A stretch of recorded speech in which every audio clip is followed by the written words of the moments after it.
The story of Angron, the Primarch of the 12th Legion, is as brutal as it is bloody. Born in the Emperor's gene laboratories like all his brothers, beneath the Himalayan mountains, Angron was one of 20 Primarchs meant to lead the Emperor's vast legions. Yet during the scattering, which was done by, for the millionth time, the universe's worst mother, Angron's gestation pod was launched through the warp, and his fate was diverted into tragedy. He was cast out through the literal hell that is a warp onto the planet known as Nuceria, a world whose location remains rather uncertain after its annihilation, but it is believed to have been somewhere within the Ultima Segmentum. The particular circumstances of his arrival, and even the true name of the planet, have been on multiple occasions deliberately expunged from imperial records whenever they're found. Reportedly, this was under the command of the Emperor himself. What remains of the world is a grim picture of Angron's early life. According to the fragmented records preserved in such sources as Copernicus's Speculum Historiale, Nuceria was a technologically advanced yet deeply stratified world. Its ruling elite enjoyed lives of relaxed opulence, isolated behind walls which encircled their grand palaces, while the masses languished in stark poverty within sprawling slums. To placate the suffering of the population, the oligarchs in charge of the planet hosted gladiatorial death matches in massive arenas. These spectacles pitted cybernetically enhanced warriors against one another, feeding the bloodlust of the oppressed masses while redirecting their emotions towards a more pliable target. It was in this brutal environment that Angron would be discovered. What little can be gleaned from Angron's time in Nuceria suggests a life marked by rebellion and bloodshed, as he is said to have risen against his oppressors on multiple occasions to varying degrees, and with further varying degrees of success. And all these incidents would shape his future, and that of the 12th Legion, as the scars of his brutal upbringing would leave an eternal mark on the War Hounds, transforming them from a legion of the Emperor's finest to the beasts that would become known as the World Eaters. With that overview done, we can get into specifics. Angron's arrival on Nuceria, which marked a life filled with blood and suffering, started with his discovery on the desolate Deshigila Mountains, where the young Primarch was found surrounded by the mangled corpses of alien beings known as the Eldar. Though the identity of the creatures is said to have been lost through time, most imperial scholars speculate correctly that these were craft-world Eldari, driven to confront Angron and slay him as a child in order to forego the havoc that he would one day unleash upon the galaxy once ascending to a demon prince of Khorne. This early conflict left Angron wounded but alive, which allowed the much weaker Nucerian society to capture him and bring him into the imposing Palace Praxia, sect of the Reskium throne. Then the child would be sold to House Thrakur, one of the ruling clans of the city-state of Desha. Still a terrified child, Angron was introduced to his new life, which was to be as cruel as it was unforgettable, as he would be dumped into a pit, slowly flooding with acid. Angron, along with many of the other slaves, found themselves struggling to climb up to the top of a ziggurat, as they heard the thunderous cheers and jeers of the crowd. The young Primarch was then forced to fight for his survival, as the acid rose, consuming layer after layer of the ziggurat and all those who faltered on their way to the summit. As he climbed, Angron shed tears for the very last time, as he claimed a rather grim victory. Recognizing the raw potential within him, Angron would be purchased by Desha's largest arena. There he was granted the name Angron Thrakia, meaning Child of the Mountain, a name that would echo across the blood-stained sands of Nuceria. Angron's life in the arena was relentless and unending combat as he rapidly ascended through the ranks, growing to an imposing size with a skill that was unmatched. He would earn the moniker Lord of the Red Sands for his prowess and savagery which stained the sands of the arena red. Over the course of just a few months, Angron dispatched hundreds upon hundreds of opponents. Though he attempted to spare those who fought with honor, the people of Nuceria would not be so kind. His victories brought him fame and adulation from the bloodthirsty crowds, who began to call him the Unbeaten. Yet beneath this veneer of glory, Angron was consumed by an unending, infallible bitterness, as he despised his captivity and constantly sought opportunities to escape escape despite his efforts. Every attempt to flee would end in failure, earning him the ire of his masters. During his time in the arenas, Angron formed a profound bond with an older gladiator known as Oenomaus, who became a mentor and a father figure towards the young warrior. Together they carved a path of devastation, culminating in a celebrated victory against a berserk Angron augmented with cybernetics of a horrific nature known as the Butcher's Nails. Their triumph, however, would mark the beginning of a new torment. Infuriated with Angron's defiance, the ruling High Riders ordered him to fight Oenomaus to the death, and when Angron refused and openly mocked his captors, they sought to punish him in a manner both cruel and transformative, one which they and the galaxy would come to regret for millennia to come. The Butcher's Nails themselves were relics of the Dark Age of technology, one which was barely understood by the surgeons who would graft them onto Angron's brain. These crude neural implants enhanced aggression and strength by delivering bursts of electrochemical pleasure as a reward for violence, and a stinging burning of acid when that violence wasn't being doled out, all the while dulling all other sensations and emotions. The nails in essence would strip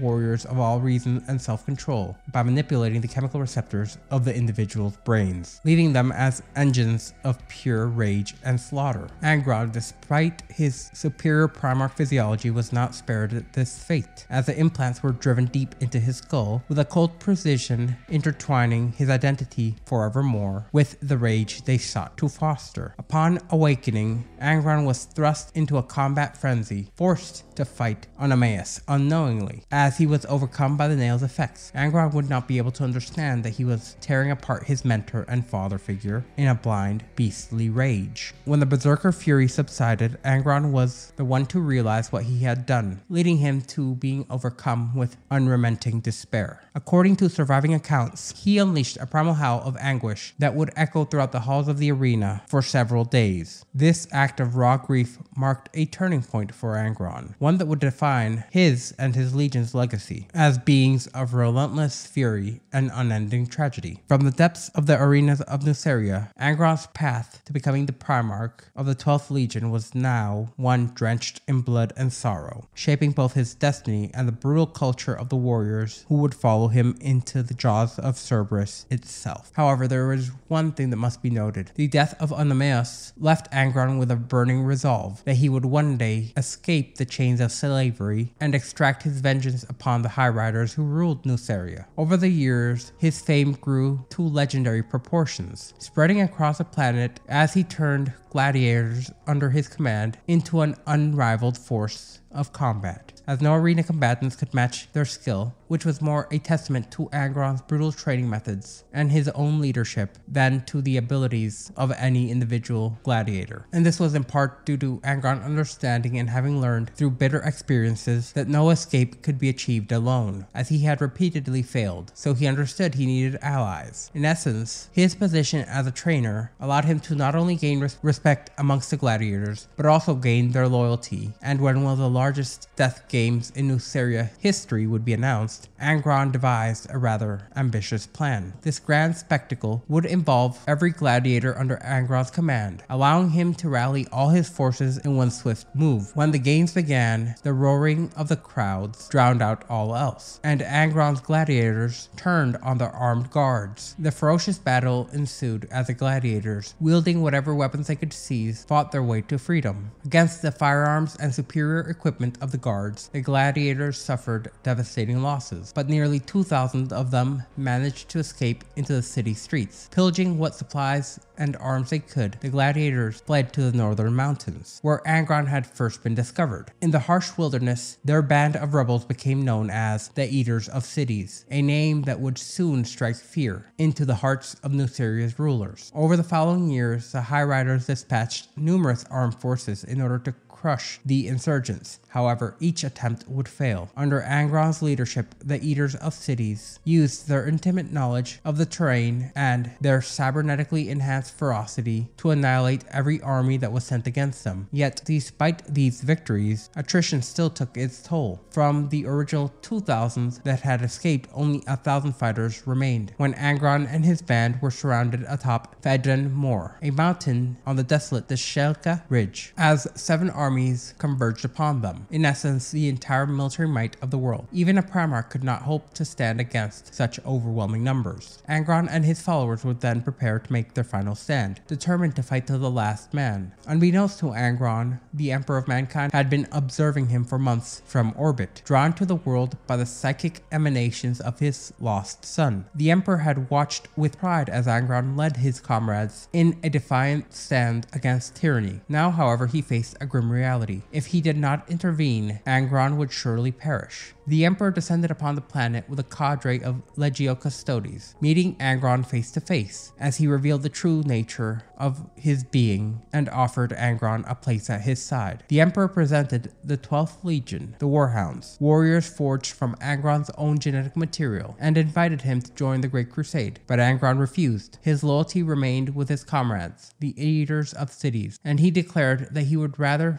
die alongside them than abandon them. The Emperor, stunned by his son's defiance, returned to his flagship troubled. Unwilling to lose a Primarch to the whims of a backwater world, the Emperor made a fateful decision. Bringing his flagship into low orbit, he teleported Angron away from the battlefield against his will, leaving the Eaters of Cities leaderless. The next day, the Nucerian armies overwhelmed the gladiators. Without Angron, their morale was shattered, and they were slaughtered to the last. From orbit, Angron watched in a helpless fury as his comrades were massacred. Overcome with grief and rage, he lashed out, killing one of the custodians guarding him. Only the Emperor's psychic might restrained the Primarch, forcing him into submission. When Angron demanded to know why the Emperor had not saved his comrades, the Emperor dismissed his question as short-sighted. His focus, he explained, was on a grand vision of uniting the galaxy under his leadership for humanity's survival. A handful of former slaves on a forgotten world held no place in his vision. The Emperor expressed a hope that Angron would one day understand his actions, but Angron's response was filled with venom, as he declared that he had been destined to die with his comrades on Nuceria, and now only a ghost of who he once was remained. The Emperor, unmoved, replied that a ghost would suffice for the role that he had planned. The events at Fedren Moor left a scar upon Angron's soul that would never heal. The betrayal he felt towards the Emperor for abandoning his comrades would fester into a deep,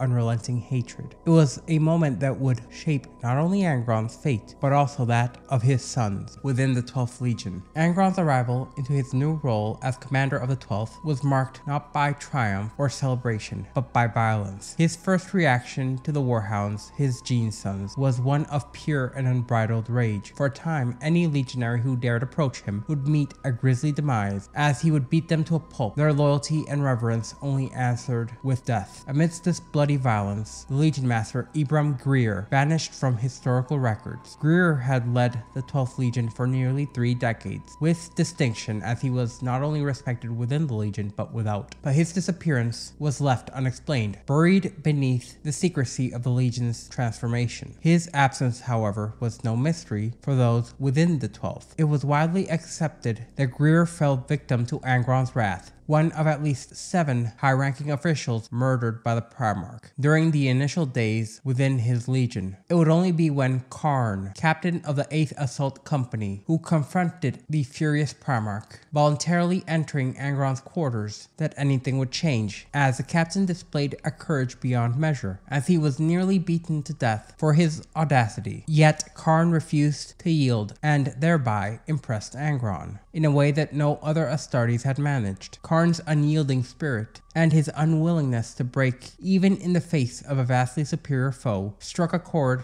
deep within Angron, one that, if history teaches us anything, was rather unfortunate. Through persistence and shared stories of the Legion's traditions and the gladiatorial rituals of Angron's past, Karn forged a rather fragile and tentative bond with the Red Angel. Slowly, the Primarch came to see the War Hounds not as alien interlopers, but as warriors worthy of his respect. respect. With his newfound recognition of the Legion's worth, Angron swiftly assumed command of the 12th Legion. One of his first acts as their Primarch was to rename the Legion. The War Hounds would then be reborn as the World Eaters, a name chosen to honor the gladiatorial force that he had once led in rebellion on Nuceria. Known as the Eaters of Cities, those warriors embodied the savage wrath that Angron sought to instill in his new army. The name itself, its origin, was inspired by a declaration from Drehigar, a Terran-born captain of the 9th Company, who upon meeting his Primarch for the first time, boldly promised that under Angron's leadership, the Legion would become nothing less than Eaters of Worlds. And the coincidence of that expression being similar to the name of his own previous warband led Angron to seizing upon that pledge and transforming it into a banner which under his legion would fight and conquer. Under Angron's command, the World Eaters became a force unlike any other within the Great Crusade. Their victories were numerous, but their methods would draw heavy criticism. Angron's thirst for battle, coupled with the increasingly brutal tactics of his legion, marked them as the most bloodthirsty of the Emperor's armies. For Angron and his legion, war was not merely a duty, but rather it was an all-consuming passion. Apothecary Galan Sulork perhaps summarized their ethos the best when he remarked, "To truly trust a thing is to understand its nature. One can trust a fire to burn. In this regard, our legion is the most trustworthy of all. Across a galaxy, a World Eater is always doing one of two things, making war or preparing to do so." These words, in essence, encapsulate the ethos that the World Eaters acted upon while serving under Angron. Warriors whose purpose was singular, whose existence was defined by the unending tide of violence that was necessitated from them. The transformation of the 12th Legion into the World Eaters was now complete, and what would follow would be a path of unending, relentless conquest and devastation, as they would carve a bloody legacy across the stars that would echo long after the flames of the Great Crusade had dimmed. Upon his proper return to the Great Crusade, Angron wasted no time in asserting control over his newly renamed and reborn legion. The World Eaters, now under the banner of their furious Primarch, assembled at the mustering grounds on Bodat, the War Hounds garrison world. Angron's arrival sent shockwaves throughout the Legion, and his reforms were swift and absolute. Unlike many of his brothers, Angron was granted an unprecedented autonomy, bypassing the customary process of shadowing other Primarchs or spending time directly with the Emperor. Instead, he was given full authority to reshape and lead his legion as he saw fit. Some believe that this was an attempt by the Emperor to make some amount of peace with his aggrieved son. And with his characteristic fervor, Angron set to remake the 12th Legion in his own image. The rigid discipline and training that he had previously seen define the War Hounds would be swiftly replaced by a new philosophy, one of warfare and conflict being the sole judges and arbitrators of any measure of worth. Angron believed that the path to mastery was not found through thought and theory or even standard training, but through live combat, and thus his new regimen would be far more brutal than anything the Legion had previously experienced. Under Angron's direction, training evolved into a violent crucible, designed to forge warriors capable of feats beyond an ordinary Astartes. The warriors of the World Eaters no longer practiced in sterile conditions, but were thrust into brutal environments where blood flowed freely. Gladiatorial combat, live ammunition, and even brutal training pits became commonalities within Angron's proving grounds. The combat was relentless, and failure had a singular consequence: swift yet painful death. Angron's warriors were tested in a crucible of battle, and the scars they bore became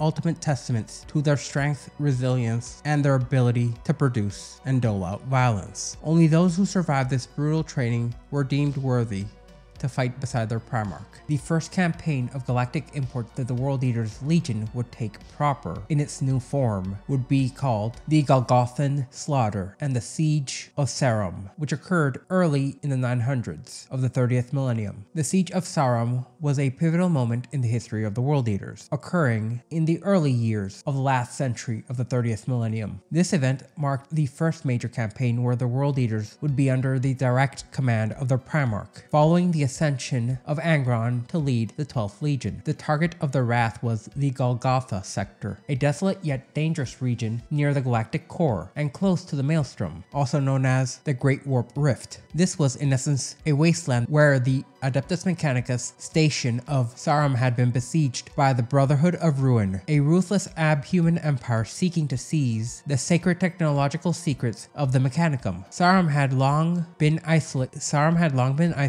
from the wider Imperium, cut off during the Age of Strife and subjected to years upon years of harassment and deprivation. The Mechanicum's Rajict cult, a sect of Adeptus Mechanicus, which had endured the prolonged siege all by their lonesome, with only intermittent communications from distant forge worlds such as Mars and Anvus, requested aid that had never come. Desperate and on the brink of extinction, it seems the arrival of the World Eater's fleet would be their salvation. However, their rescuers would come with their own brand of ruthless retribution. Angron arrived with his unrivaled bloodlust, leading the assault personally, with an unyielding, unending force of World Eaters. In doing so, he drove his fleet perilously close to destruction within the turbulent currents of the warp, as he directed his warships to form a unified strike force aimed directly at the core of Sarum's most well-defended point. Though they were dramatically outnumbered by the enemy's armada, the World Eaters proved their savagery and tactical prowess in a single devastating strike. In this assault, the World Eaters shattered the Brotherhood's defenses, plowing straight through their lines with brutal precision. Once the enemy fleet was breached, the World Eaters unleashed swarms upon swarms of gunships and drop pods in order to assault the planet's surface, pouring down upon the besieging forces like a thunderstorm. As Angron and his legion cut through the enemy's fleets with terrifying efficiency, they turned their enemy's own fire against them, plunging themselves into the heart of battle, forcing the enemy to have to aim at themselves to even take a single pot shot at the World Eaters, as they landed amidst the most heavily defended areas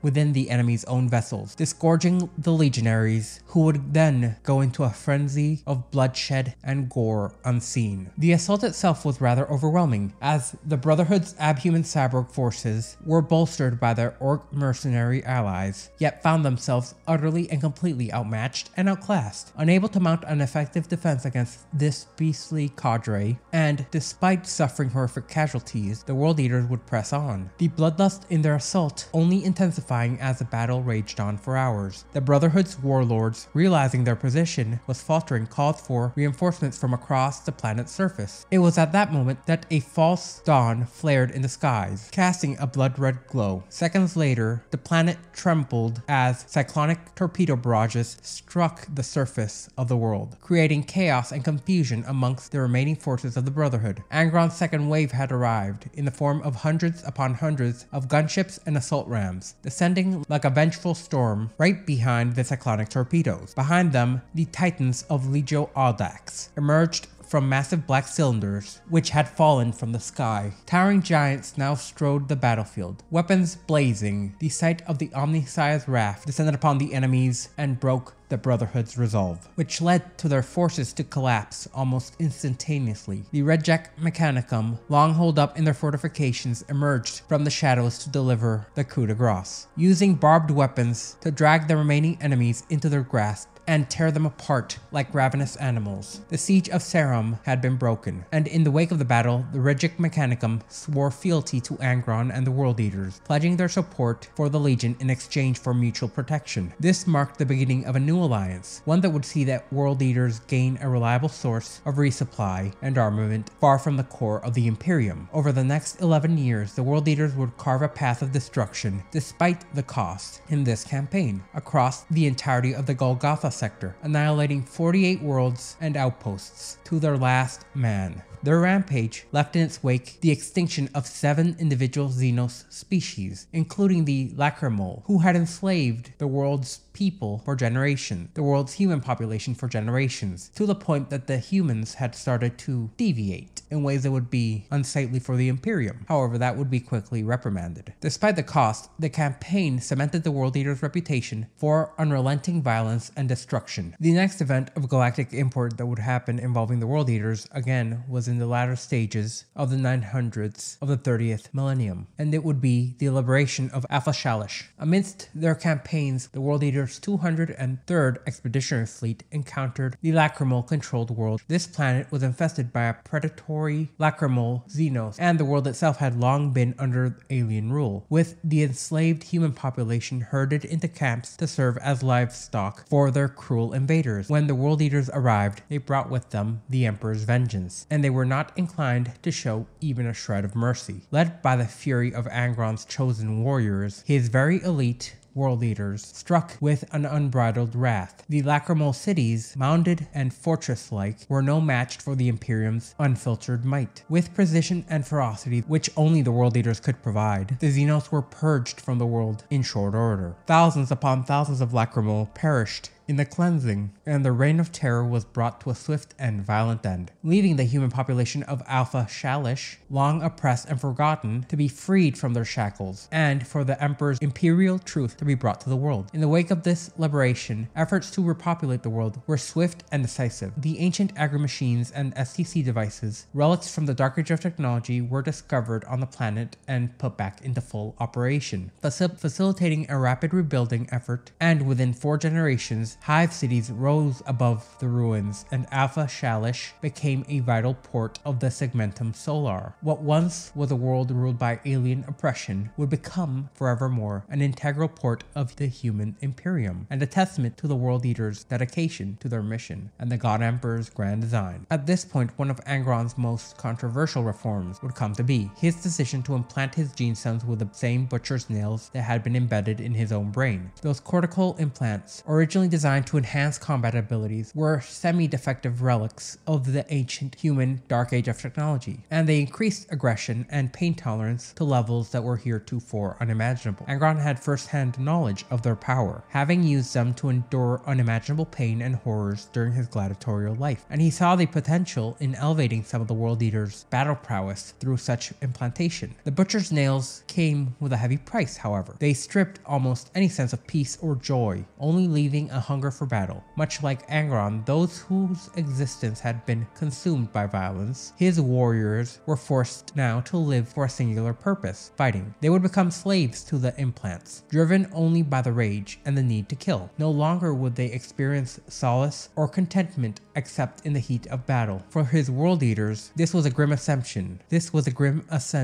One that would accomplish one of the goals that they had always had: to become closer to their father. Now, Angron's obsession with the butcher's nails did not stop within his personal use and the few attempts to remove them. He ordered the study of these implants by his tech marines and apothecaries in order to replicate a better version of them for his legionaries. However, this task proved to be significantly more difficult than expected, but it was aided by having gained the allegiance of the previously aforementioned Cult Mechanicus branch. The technology was indeed ancient, its origins lost to the sands of time, and the process of removing the implants for further study was too dangerous, as Angron himself was the only one who could safely house them, and removing them from him would almost guarantee his death. Despite these challenges, Angron persisted in his demands. The first attempt to replicate the butcher's nails ended in disastrous failure. Under the supervision of apothecary Galan Sulok, the implantation of copies of the butcher's nails led to a staggering 100% mortality rate amongst the volunteers. The crude copies of the nails in these early days did not do anything to dissuade Angron. His vision for the Legion at that point had become clear, and the sacrifices of those in these early attempts would only serve to further fuel his determination, as he demanded that all his warriors would undergo this procedure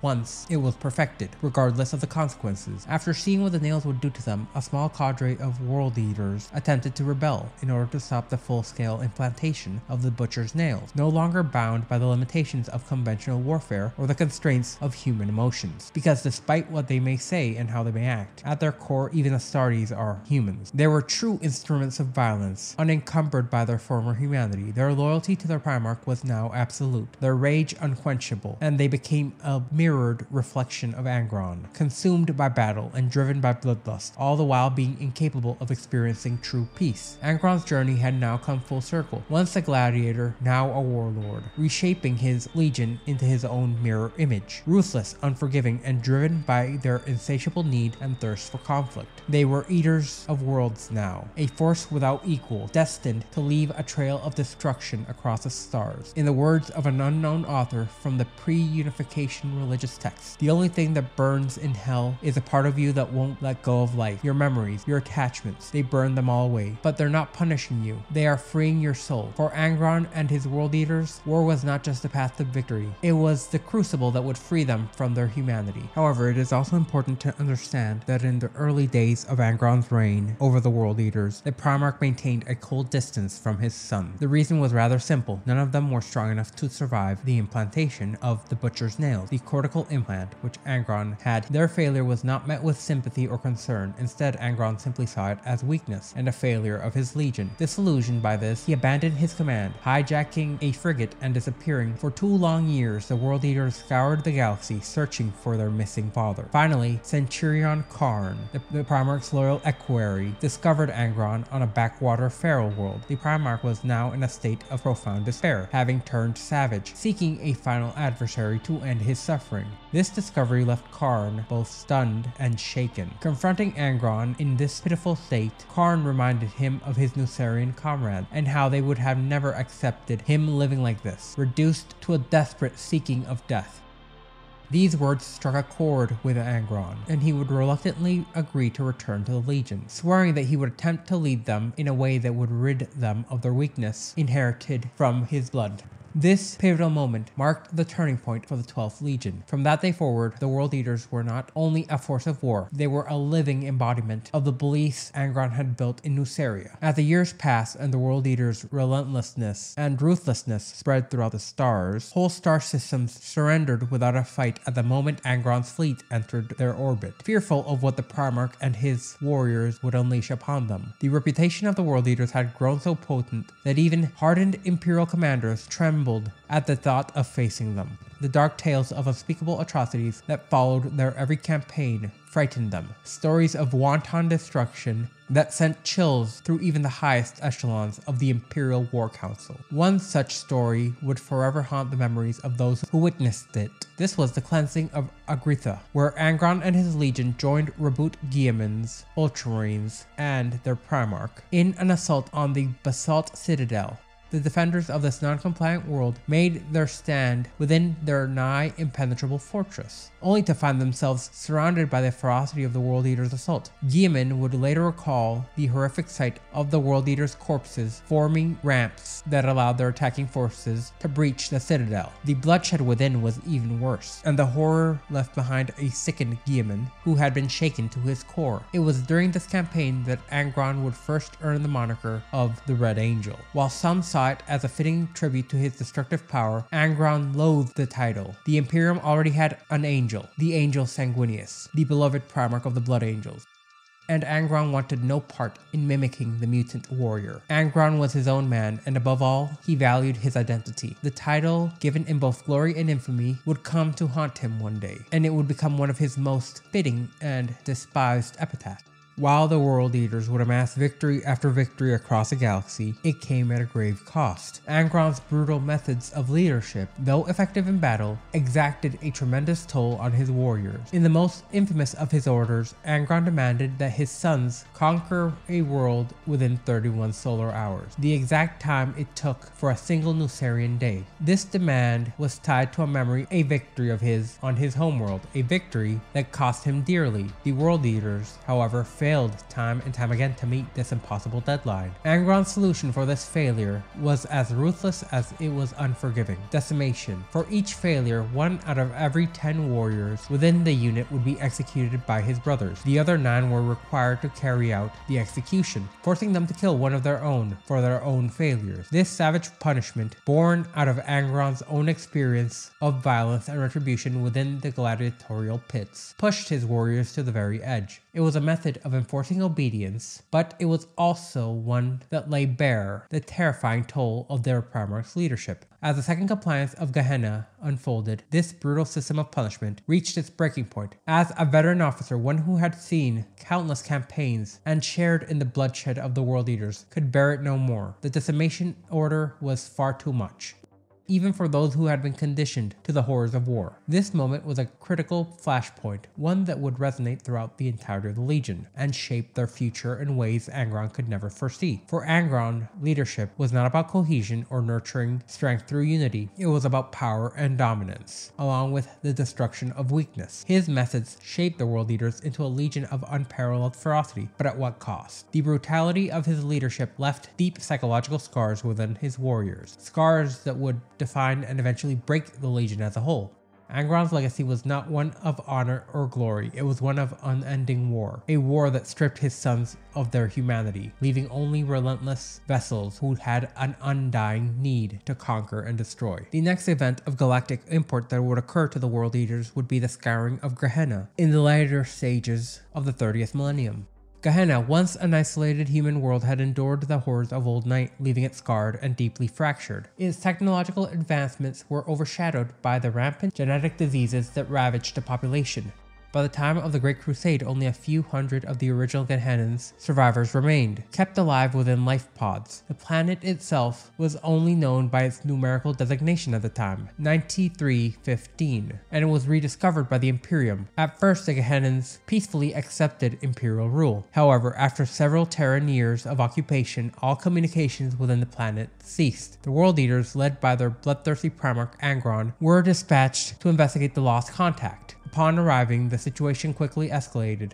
The once compliant Gehennans had altered their own biology, creating a modified form of abominable intelligence, a fusion of organic life and mechanical constructs. Their appearance now more closely resembled humans, but their actions told a darker story. Negotiations quickly broke down, and Angron, driven by his infamous tradition of ruthless destruction, ordered a full-scale invasion. He would demand that the planet be subjugated within 31 solar hours, the time frame that he had come to impose on almost all of his military campaigns. For Angron, failure to meet this deadline meant more than a mere loss of time. It would mean that his legion would be decimated once again. This cruel practice drove his warriors to fight even harder. However, the realities of this invasion were more dire than the World Eaters had anticipated. Inadequate orbital support and the lack of heavy armor or artillery left them vulnerable. The command was entrusted to Centurion Mago of the 18th Company, a veteran of Terra, desperate to avoid further casualties amongst his brothers. Upon reaching the surface of Gehenna, the World Eaters encountered no conventional resistance. Instead, they were swarmed by billions of simulacrums, artificial constructs designed to mimic human behavior. These unarmed, seemingly simple creations proved to be rather formidable in their mass numbers. No matter how many simulacrums the World Eaters destroyed, more would appear in their place, and the sheer mass of these creations overwhelmed the legionaries, and for a time it seemed that the World Eaters might be overrun. Despite the overwhelming numbers, the World Eaters eventually would be reinforced with the needed armor and artillery support, allowing them to breach the city walls. However, even breaking through the city's defenses, the World Eaters would still be unable to fully subjugate Gehenna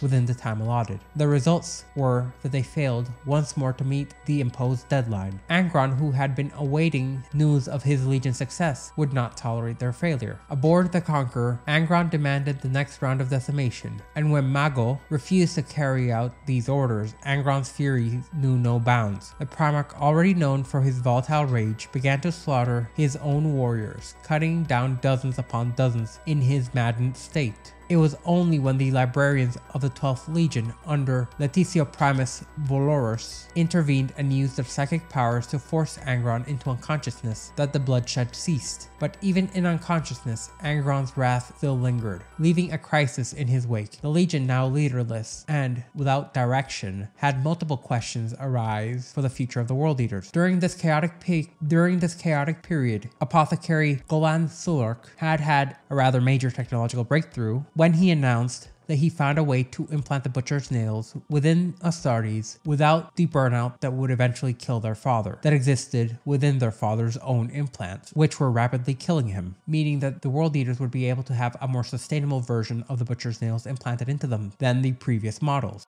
which quickly burned out their users, and he announced that he would be able to accomplish Angron's dream of a legion filled with berserkers. But Mago, horrified by the prospect of the legion becoming consumed by the same uncontrollable rage that filled Angron, could not sit idly by. He feared the butcher's nails would turn the world leaders into mindless, bloodthirsty monsters. Desperate to stop this process, Mago rallied his fellow Terran veterans of the original War Hounds aboard the Hound's Tooth. Their plan was rather simple: to destroy the equipment used to produce the butcher's nails and to slaughter Sherlock in order for it never to be mass produced. Yet in a cruel twist of fate, their attempted sabotage would soon fail, as Karn, one of the most loyal and brutal world eaters, would become the first to receive this new variant of the implant. With the success of the first implant, Sherlock proceeded to enhance a further 1,000 world eaters with this more advanced version of the butcher's nails. This marked the beginning of a terrifying new chapter for the Legion. Angron, now having awoken from his psychic-induced slumber, would lead these newly enhanced warriors. Fueled by rage-induced implants, the World Eaters immediately launched themselves into a counterattack of the Gehennans. However, unlike before, due to their new enhancements, the World Eaters cut through the planet's defenses with terrifying speed. Even with the overwhelming numbers, these simulacrums were no match for the fury that now gripped at least 1,000 brothers of the Legion. But it was not just blind rage that led them to victory. Sherlock's expertise with Gehennan technology revealed the location of their command center, which controlled all the simulacrum. By tracing these signals, the world leaders tracked them back to their life pods, where the true Gehennans, the ones still living in somewhat physical bodies, lay. Ironically, only just over 1,000 true Gehennans were left. These few survivors were merely controlling thousands upon thousands of simulacrum. Their numbers had dwindled to such a degree that the final battle was more of a massacre of the last true remnants of a once great civilization than a military victory. The World Eaters, the few enhanced with the butcher's nails, slaughtered the Gehennans and the simulacrums without mercy, and the only remnants of the Gehennans would be the haunting tales of a civilization and the costs that they would pay for tampering with what the Imperium deemed as abominable. In the wake of the Gehenna massacre, the World Eaters, now overwhelmed by their uncontrollable rage, faced a rather grim reality. The survivors of the Gehenna massacre, primarily the planet's simulacrum, had been slaughtered without mercy. In their final moments of Gehennans, those few true human survivors of the planet pleaded for mercy, hoping for some reprieve from the storm of bloodshed that would engulf them. But their pleas were met with disdain. Karn, one of Angron's most brutal lieutenants, responded coldly, declaring that the galaxy was the Imperium's to claim. Their world was, by all accounts, condemned, and the World Eaters moved forward with their grim task, as the simulacrum, the artificial life forms who were engineered to serve and were almost mechanical copies of humans at that point, were utterly and totally eradicated, and the few Gehennans remaining, who had long relied on their creations for survival, were left in the wake of this horrific cleansing to slowly die. Meanwhile, a faction within the World Eaters, led by Centurion Mago and a group of disenchanted warriors, began to sense their legion had crossed an irreversible line. The horrors inflicted upon Gehenna were but the last in a series of increasingly bloodthirsty acts. Fearing the irreversible path that Angron and Karn were leading them down, Mago and his supporters began to plot. Besides their previously failed attempt to sabotage the creation of the Butcher's Nails, they would attempt to subdue both Karn and Angron, then bring them to the Emperor and have their actions judged by him. The hope was that by confronting their Primarch and his followers, they might halt the rampant bloodshed and find some redemption for the World Eaters. After the massacre of Gehenna, Mago and his faction confronted the World Eaters on the planet's surface. The rebels, who themselves were armed with nothing more than convictions and their hopes of saving their comrades, begged their Primarch Angron and Karn to cease their relentless slaughter of what little humanity was left. However, their pleas would fall on deaf ears. The once loyal warriors of the 18th Company now found themselves caught in a brutal battle against their own kin, and the atmosphere was thick with the noise of war, each side determined to shape the Legion's future. Mago, facing his old friend Karn on the battlefield, fought with a deep sense of sorrow and purpose. In their confrontation, Mago was ultimately struck down, but before he fell, he uttered a final declaration. The 12th Legion will be damned by their actions, and the dark path Angron has forced us to walk. These words would resonate far beyond the battlefield, proving to be prophetic. With Mago's death, the rebel faction faltered, and the remaining survivors faced with the inevitable wrath of Angron, as they halted their battle and submitted to their Primarch's will. Unfortunately for them and the greater humanity, humanity, the unity of the World Eaters was quickly restored, but at an awful cost. Angron's command was now absolute and the Legion completely broken by his will. Then they descended upon Gehenna once more. This time they would leave no trace of anything alive on the planet. The Gehenna massacre would be concluded within a single night, and the World Eaters scoured the planet of all life manually. Not one building, one person, one animal spared. Imperial records shockingly note that the psychic screams of the dying were heard by Imperial astropaths across half the sector, a chilling testament to the scale of unremitted horror and bloodshed that the World Eaters would unleash that day. The cries of the last Gehennans echoed throughout the minds of Imperial psychers and signaled the end of the planet's history. In the aftermath of this carnage, the Terran Council called for censure of the World Eaters, demanding that they ceased the implantation and usage of the Butcher's Nails. Soon after, the Primarch, Leman Russ, and his Space Wolves were dispatched to Gehenna and tasked with confronting Angron in order to put an end to the implantation that had led to this path of destruction and madness. In the records of Imperial history, there is a dark chapter known as the Night of the Wolf, a moment of violent confrontation between two of the Emperor's greatest sons, Angron and Leman Russ, each commanding their respective legions. It was an incident that to many is shrouded by mystery but marked by bloodshed, and would later be further obscured in official records. It occurred in the aftermath of the Gehenna massacre, a horrific event that saw the planetary population of Gehenna exterminated to its last during the Imperial Compliance Campaign, even after they had surrendered. It was in a time when the World Eaters were in essence battered but broken, at the very edge of collapse. The catalyst for this violent encounter was the arrival of Leman Russ, Primarch of the Space Wolves, who had been dispatched by the Emperor himself to rein the increasingly savage and uncontrollable actions of the World Eaters in. The Space Wolves, fierce and proud warriors, arrived on the war-torn world of Gehenna, specifically to the battlefield of Maliaka, where the two legions would meet. The World Eaters, having massacred the inhabitants and having a miniature rebellion of their own, were in a state of disarray. Ragged and broken, yet still loyal to their brutal cause. They formed haggard and staggered lines before the might of the Space Wolves. Weary from the campaign but still fueled by bloodlust which characterized their legion, they stood firm. Before them stood two Primarchs, both fierce embodiments of war.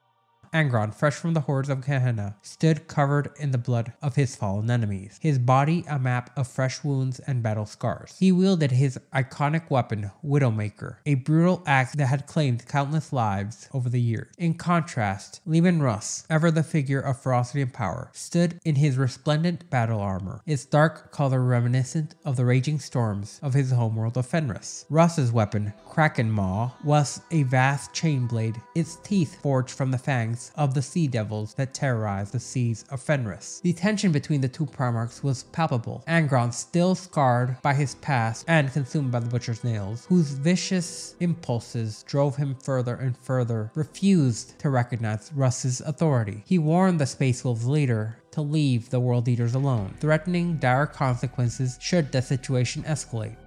But Russ, ever loyal to his father, informed Angron that the Emperor had decreed the end of the Butcher's Nails implantation procedure in its totality. According to Russ, he sought to end the massacres perpetrated by the World Eaters, and the World Eaters themselves were to submit to the Space Wolves, who would escort them back to Terra, where these horrific implants would be removed. What transpired next remains somewhat unclear, as both legions have claimed to have been the first to fire the opening salvos. Imperial archives are intentionally vague on the details of this, potentially in part to Angron eventually becoming a traitor, referring to the event as the Gehenna Scouring, omitting the violent confrontation between the World Eaters and the Space Wolves. Both legions would later record the events as a source of pride, yet also their texts would underscore it as a point of shame. Though they both claimed victory, neither could be certain of the outcome. The battle was both bloody and inconclusive, with neither side achieving their desired triumph. In the end, the World Eaters did not return to Terra, and Angron would remain defiant, refusing to cease the implantation of his warriors. The Night of the Wolves remains a rather somber moment in the history of both the World Eaters and the Space Wolves, as it was not a victory for either legion, but a reminder of the growing divide between the legions and the increasingly disparate course of the Great Crusade. The consequences of this battle would continue to echo on for years to come, and set the stage for the Horus Heresy, where the rift between brothers would deepen still into an irreversible schism. Despite the bloodshed, Angron would refuse to comply with the Emperor's orders, continuing the implantation, and none of the butcher's nails would be removed. Under his command, the world leader's descent into violence deepened further still, and Angron ordered his tech marines to continue to implant his warriors with the butcher's nails as soon as they were fully minted into Astartes. Nearly every member of the world leaders would be subjected to this procedure, sans librarians, due to the butcher's nails interfering with their psychic abilities, causing a feedback loop that would destroy both the implanted and the implanters. As the world leader's savagery intensified, so did their rituals. The Legion's warriors embraced an increasing focus on blood rites, blood drinking, and gladiatorial combat. The butcher's nails had transformed them into creatures of fury and violence, their thirst for slaughter becoming central to their identity. It was not unusual for world leaders to compete in battle to see who could take the most skulls, each death fueling their insatiable thirst for carnage. The Imperium, and by extension the Emperor, chose to turn a blind eye to the growing excesses of the world leaders. Their military successes on the battlefield and their unparalleled brutality made them an invaluable tool in the Great Crusade, and the world leaders were indeed effective in their campaigns. And for a time, the Emperor and his advisors were willing to overlook the darker aspects of the Legion's practices. This, however, would prove to be a grave miscalculation. As the world leaders continued their savage march across the galaxy, they fell deeper into the sway of the blood god Khorne, unknowingly so, but regardless. Their thirst for blood and skulls was no longer just a part of their culture, but it became their religion, and Angron their unwitting high priest, slowly dragging himself and them into the same type of slavery he so fought to be freed from. The more the world leaders fought and spilled blood, the stronger the pull of Khorne became. It was in this atmosphere of unrestrained violence that the world leaders would soon find themselves bound to another fate. With the ascension of Horus to the rank of War Master and his betrayal of the Imperium, the world leaders would be bound to play their part in one of the most catastrophic events the galaxy had ever seen, the Horus Heresy.